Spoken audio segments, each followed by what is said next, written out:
All right, fourth graders, today we are starting in on a new study of angles. We're on chapter 9, and I thought this was a funny way or a good way to start off this unit. It says, never argue with a right or 90-degree angle. It's always right. And we know that that little symbol there tells us that this is a right angle. It's exactly 90 degrees. So a little play on the word right. Okay, that said, let's jump into it. I wanted to start by just reviewing some vocabulary that you've probably seen in third grade leading us up to this point. So this should just be a review. But to start us off, we need to be familiar with the vocabulary of geometry and of angles. And so first of all, a point is just an exact location in space. Here's a point. They've named it A. We would say it, point, and this should be an A really. Point A is how that point is named. A line is a straight path continuing without end in opposite directions. So we say a line goes on in both directions. And we have an arrow on either end to show that it goes on and on in opposite directions. It keeps going on and on. We would say this, because it's been named with C and D, we would name this line CD, and we would write this by putting a kind of, a mini line over the letters CD. So that's the way you could write it. A little kind of mini line over the letters C, D. And finally, a line segment. A line segment has a definite begin and a definite end. It's marked with those two endpoints. And so this would be, we'd say line segment EF. We would write it by having just a straight line. You don't have to put any endpoints on it, and there's definitely no arrows on it because it's a line segment. So just a straight line over its letters names EF. So again, we have points, lines, and line segments. So that said, let's get over to what we want to work with today. All right, so today we're going to start by talking about rays. Now, a ray is a part of a line that continues without end in one direction, and it has an end point. It has one end point.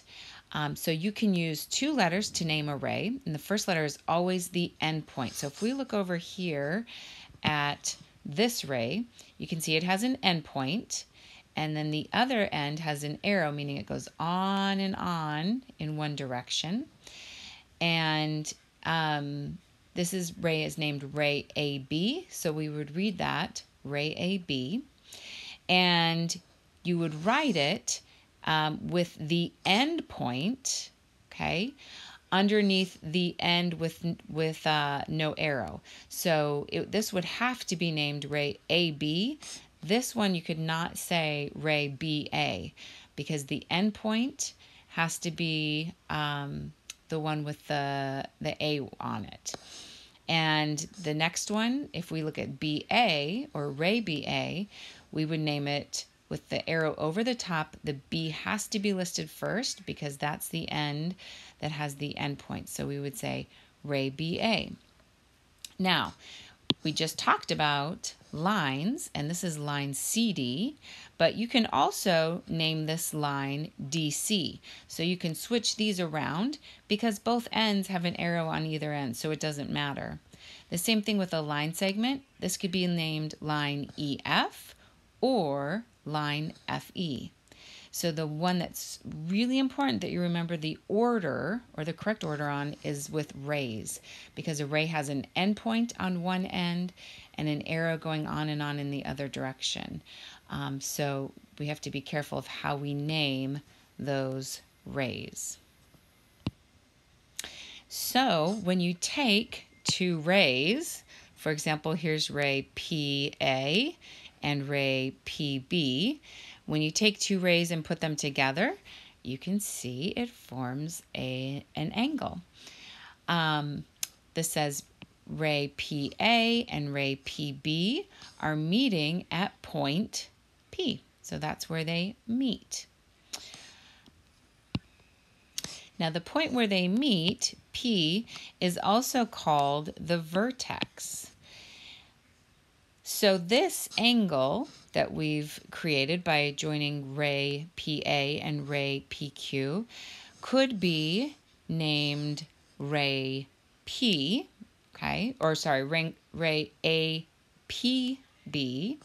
or, I'm sorry, not ray, angle APB or angle BPA. So you can see we can start up here, APB or BPA. So you can name it in either direction. And you name it by putting that little angle symbol in front of the three letters. In this case, they've also named the angle inside X. So you could also just name this angle, angle X, as shown down here. So let's put this into practice now. If we were going to look at this figure up here, and we were going to look at angle P, or right up here. So here's angle P. We could name this two different ways. We could name this angle, and of course we have our angle symbol down here. We could name it angle SPQ,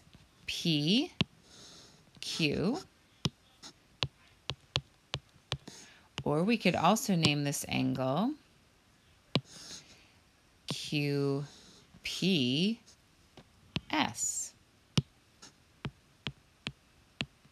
Do you notice that the middle letter is always the point or the angle that's being named? So the middle letter is always the angle that's being named, or the vertex where those two rays meet.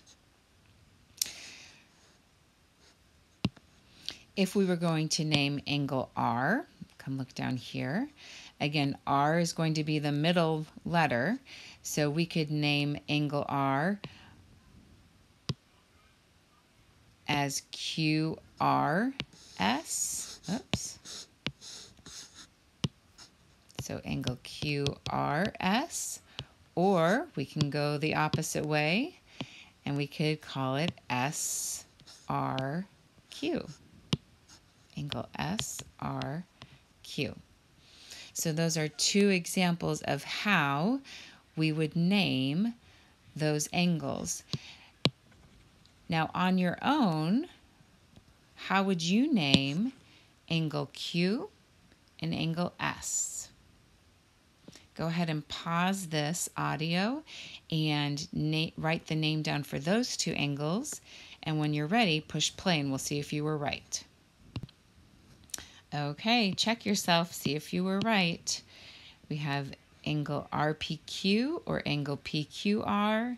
An angle at S we would name angle PSR or angle RSP.